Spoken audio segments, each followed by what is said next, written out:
Christmas Eve horror story.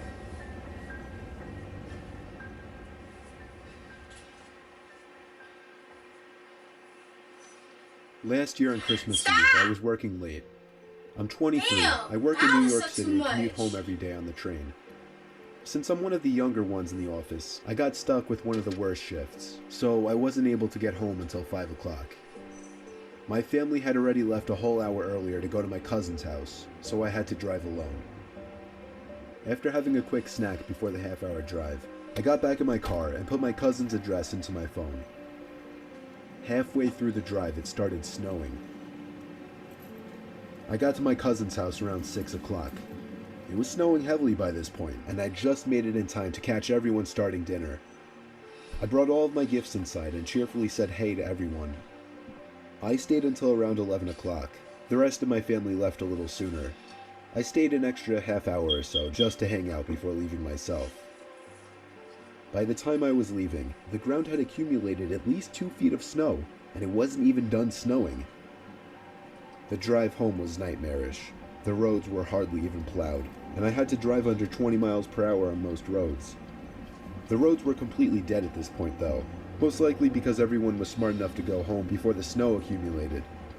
Eventually I turned onto a main road that I'm sure would usually be bustling, but at 11:15 on Christmas Eve night, there wasn't a single car or a single light from a store. It was a ghost town. But then I did notice the flashing taillights of one car. It was parked on the side of the road, and the smoke seeping out from its exhaust with the taillights giving it a red tint. As I got closer, I realized there was somebody next to the car waving their hand in the air. I assumed something was wrong and they needed help.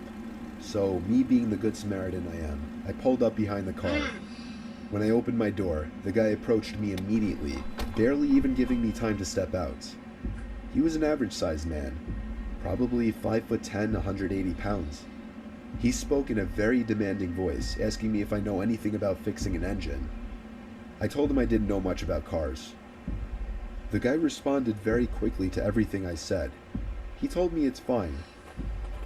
He went inside of his car for a second, popped open his trunk, came back out and told me to just wait by the trunk for a second. I had no idea what he wanted me to do. I was really confused. He walked over to the front of his car, and I heard him open the hood. I couldn't see anything he was doing since the trunk was blocking my view, and the loud wind of the snowstorm overpowered any small noises he might have been making. I put my hand on the back of the car and leaned my body in anticipation, when suddenly I heard 3 or 4 quick and aggressive footsteps in the snow behind me before I was pushed into the trunk. The man tried to close the trunk on me, but I kicked my feet up in resistance and held it up. I was able to overpower him and kick the trunk open completely. As I took advantage of the few seconds I had to get out of the trunk, I took out my keys. He tried to grab me now, and I dug my house key right into his neck. He fell to his knees, and his scream echoed down the deserted street.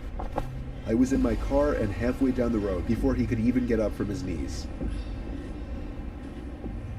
A little further down, I called 911 and reported the guy.